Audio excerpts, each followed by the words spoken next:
Salut à tous, je m'appelle Guillaume, vous êtes sur Audio Fanzine et aujourd'hui je vous parle de la seule, l'unique, la Gibson Les Paul.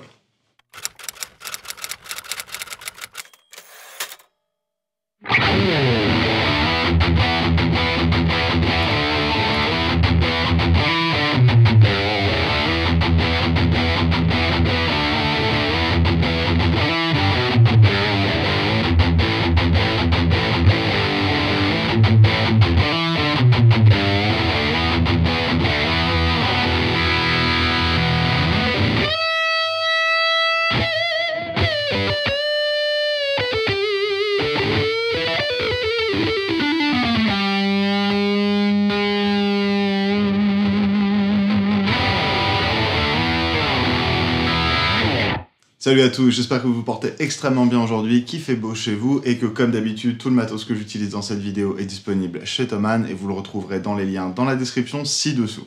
Et après une paire de vidéos maintenant sur la Fender Stratocaster et la Fender Telecaster que vous avez eu l'air d'apprécier assez fortement au nombre de vues que ces vidéos ont faites et des commentaires majoritairement positifs, merci encore.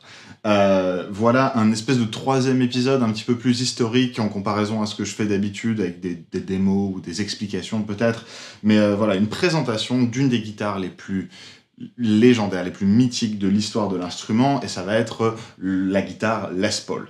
Évidemment, je la présente comme Gibson Les Paul. Les exemples que j'ai aujourd'hui, ce seront deux guitares par Epiphone qui suivent, à peu de choses près, les mêmes constructions, les mêmes types d'électronique. On va venir là-dessus rapidement, mais avant ça, évidemment, vous parlez de l'histoire de l'instrument. Qu'est-ce qui en fait quelque chose d'aussi légendaire, d'aussi recherché, d'aussi prisé, d'aussi cher, d'aussi tout ce que vous voulez. L'histoire de la Gibson Les Paul, ça commence avec un partenariat entre un guitariste de jazz qui naît en 1915, je crois, nommé Lester Les Paul, et la marque Gibson, évidemment. Et c'est une guitare qui a une histoire qui est super complexe, qui est super intéressante, riche également en raison de sa longévité, mais je pense que je vais devoir en parler un petit peu plus que ce que j'ai fait pour la Telecaster qui virtuellement est restée inchangée entre 1951 et aujourd'hui. La Les Paul a vu un petit peu plus de modifications. Mais en gros, ce guitariste de jazz populaire à l'époque et qui va devenir extrêmement populaire dans les années qui suivent, expérimente énormément sur les techniques d'enregistrement, les techniques de son, mais également la guitare en elle-même. Parce que à cette époque-là, donc au milieu des années 30, on va dire, la guitare électrique, c'est une guitare qui est demi-caisse. C'est une guitare qui est pas solide, qui est hollow ou semi-hollow, comme on va les retrouver décrites en anglais, et qui a vu donc progressivement l'incorporation de micros magnétiques. Si vous avez des questions par rapport à ça, j'ai fait une vidéo dédiée il y a un petit bout de temps maintenant sur la technologie de micros magnétiques, mais où on repasse en détail sur les différentes grandes catégories, en gros, qu'on va y retrouver. Mais ce monsieur Les Paul, il approche Gibson fin des années 30 avec un prototype qu'il a créé sur une base d'un morceau de bois, d'une planche simplement, sur laquelle il a vissé deux éclisses de guitare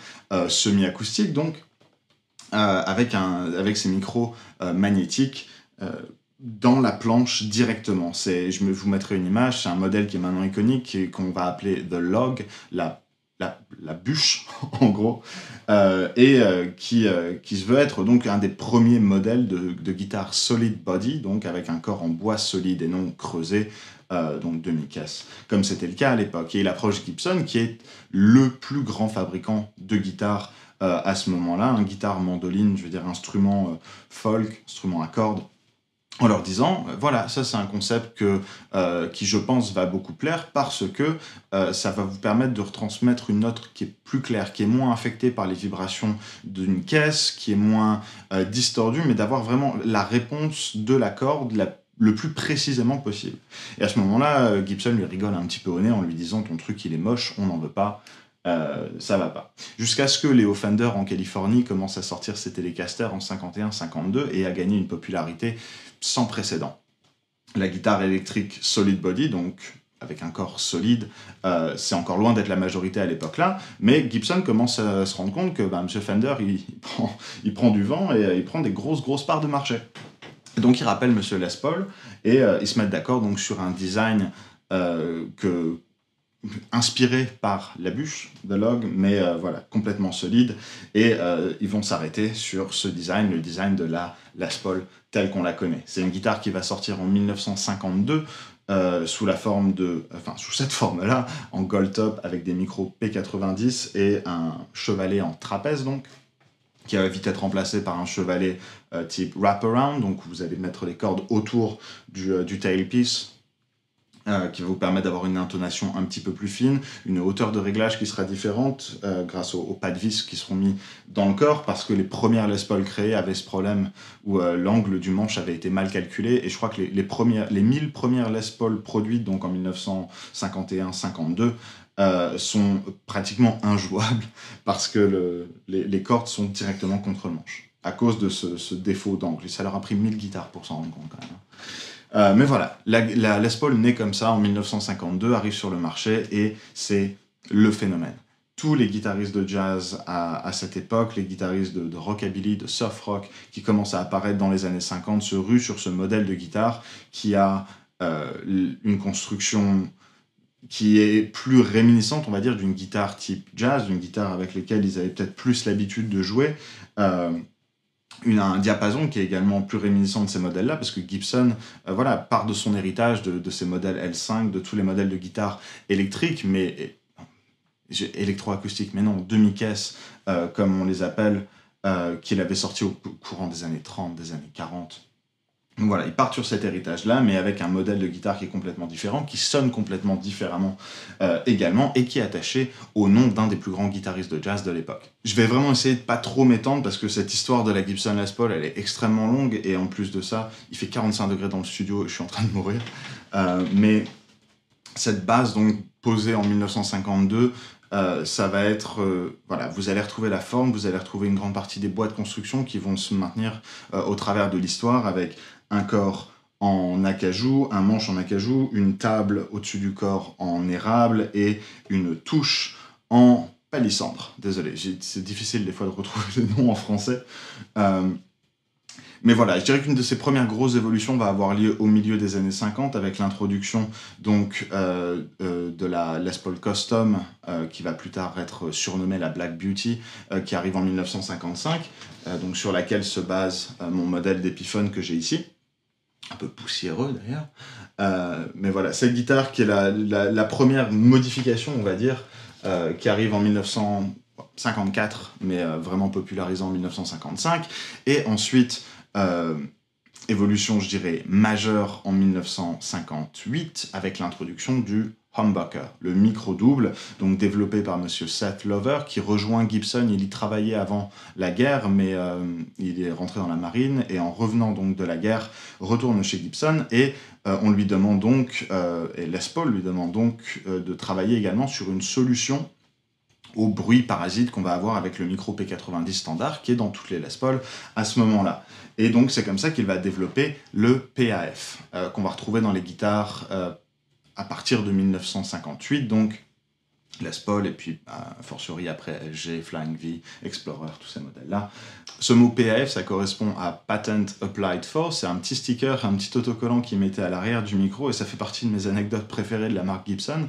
En fait, ils n'avaient pas le brevet pour ce micro, ils ont déposé le brevet, mais il ne va pas arriver avant le milieu des années 60, même fin des années 60. Mais du coup, pour essayer de diriger la recherche de la concurrence, notamment à chercher un brevet pour avoir les dessins techniques exacts et les spécifications exactes de ce qu'ils utilisaient pour ce micro-double, ils mettaient ce sticker Patent Applied For à l'arrière pour que les autres marques aillent essayer de rechercher justement le brevet qui avait été déposé par Gibson sur ces micros.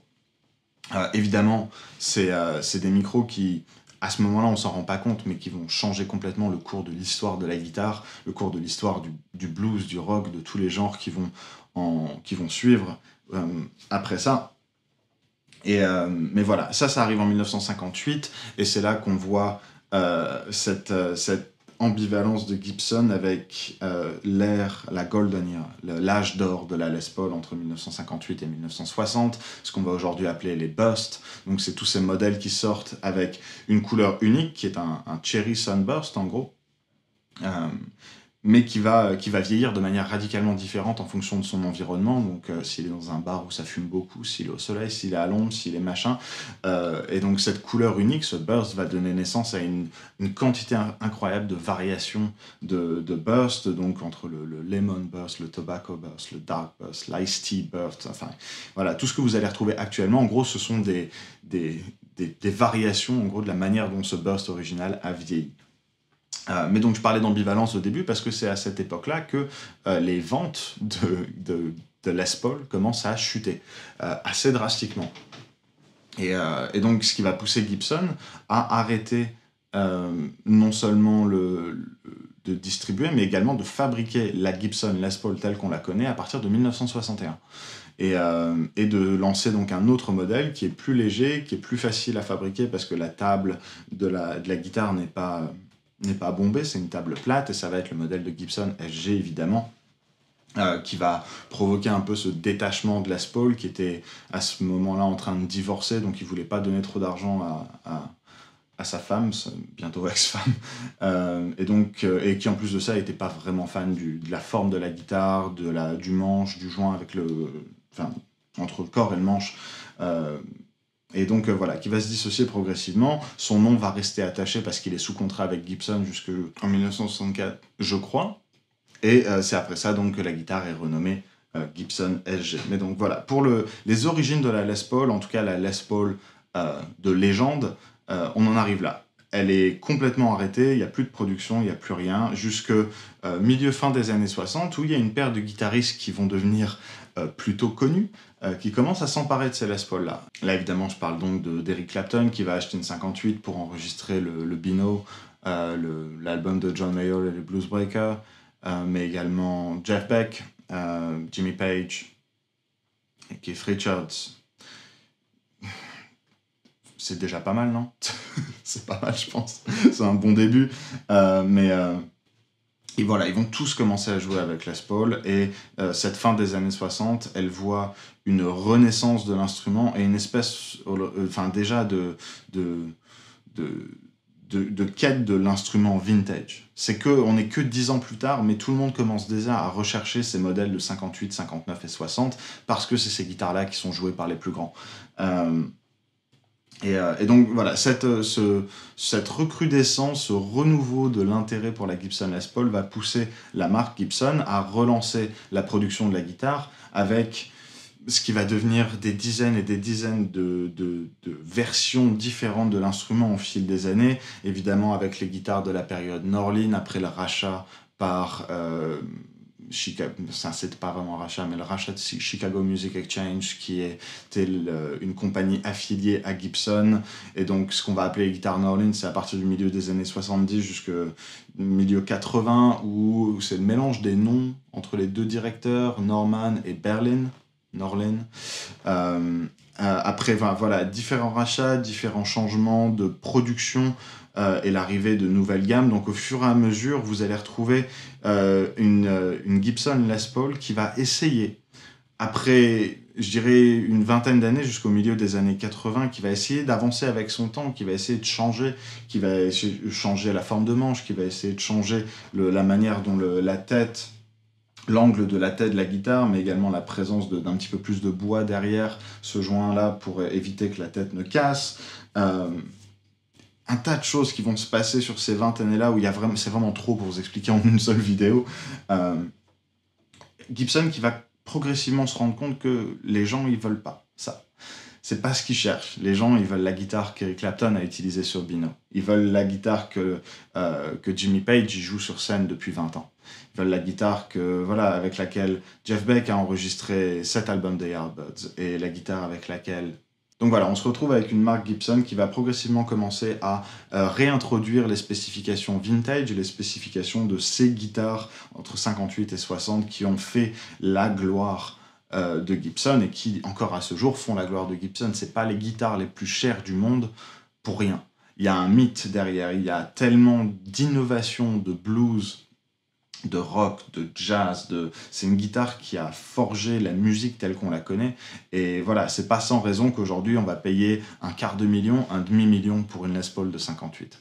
Même si elles sont pas toutes folles, hein. Elles sont pas toutes formidable. Mais voilà, au milieu des années 80, Gibson se rend compte de ça et il va progressivement repartir dans la direction, et notamment avec la création du Custom Shop, de guitares qui s'inspirent à nouveau de ces modèles de 58 à 60 et donc pour en arriver à une époque actuelle où principalement ce qu'on va retrouver chez eux, hormis quelques séries à part entière, quelques modèles signatures avec les modèles Access comme on l'avait ou Epiphone Prophecy, toutes ces guitares-là qui se veulent évidemment plus modernes, ça va être la série 50s classique, la série 60s classique, la série 50s standard, 60s standard pour des modèles, voilà, en gros 58 ou 60, quoi. C'est à peu près tout. Et parce que c'est ce que les gens recherchent, c'est ce que les gens aiment. Donc voilà. C'est une histoire qui est très complexe, évidemment, il y a beaucoup plus de détails. Pour les anglophones parmi vous, je recommande fortement la vidéo qu'a fait Keith Williams, 5 Watt World, avec l'histoire de la Les Paul. C'est une vidéo d'une demi-heure où il revient vraiment donc, en détail sur l'évolution de l'instrument. Et voilà, qui l'a utilisé, comment ils en sont arrivés là. C'est très très bien fait. Mais voilà, pour avoir un petit aperçu en gros de cette histoire, et je pense pour en arriver à un deuxième point qui va être très rapide, c'est pourquoi la guitare est devenue, pourquoi la Les Paul est devenue ce qu'elle est. Parce que c'est la première guitare à introduire le micro double, c'est la première guitare à introduire le micro humbucker, donc avec cette inversion de la face qui va complètement anéantir en gros les bruits parasites qu'on va retrouver. C'est une guitare qui a écrit l'histoire et qui depuis a trouvé sa place dans un tas d'autres genres que ceux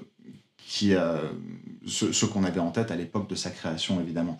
Notamment dans le rock et les versions plus agressives du rock, le hard rock, le metal, le heavy metal, tout ce que vous voulez. C'est une guitare qu'on va retrouver absolument partout parce qu'elle a ce son.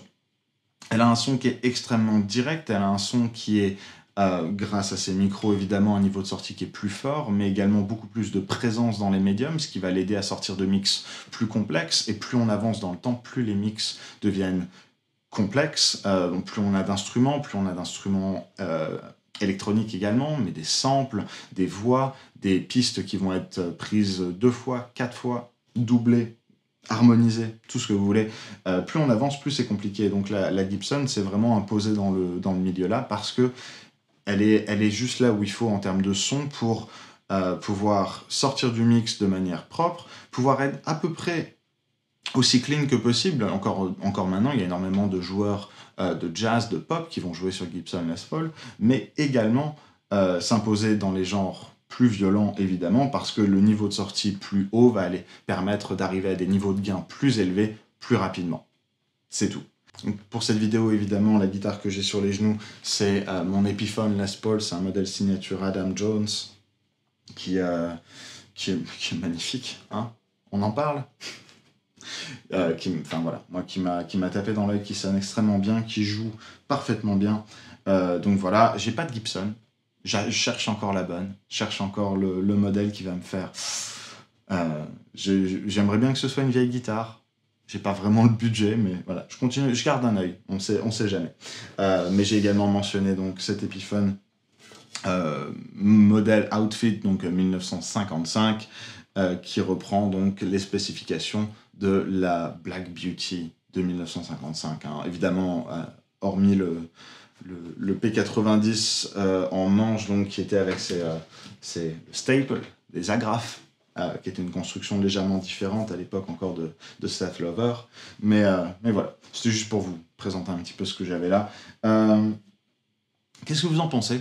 Parce que évidemment j'ai fait une vidéo en disant que la Telecaster c'était la meilleure guitare et la guitare la plus polyvalente. Là je suis en train de vous dire que la Gibson Les Paul s'est imposée dans tous les genres de musique possibles et inimaginables. Vous, qu'est-ce que vous utilisez ? Est-ce que vous aimez la Les Paul ? Si oui, pourquoi ? Dites-moi ça dans les commentaires, j'aime toujours, j'apprécie toujours de vous lire. Et puis voilà, je vais jouer un petit peu à nouveau cette guitare, peut-être un petit peu plus clean que ce que j'ai fait dans l'introduction, et peut-être même un petit peu de micro-manche, juste pour voilà, vous donner une idée. Si, par un hasard complet, c'est votre première écoute de la Gibson Les Paul, essayez de faire quelque chose d'un petit peu différent. Voilà. Mais donc voilà, avant ça, comme d'habitude, j'espère que cette vidéo vous aura plu, vous aurez peut-être appris un truc ou deux. Si c'est le cas, n'hésitez pas à l'aimer, à vous abonner à Audio Fanzine, sonner la petite cloche pour rien louper de toutes les vidéos qui arrivent. Prenez bien soin de vous, et puis je vous retrouve dans la prochaine. Bye!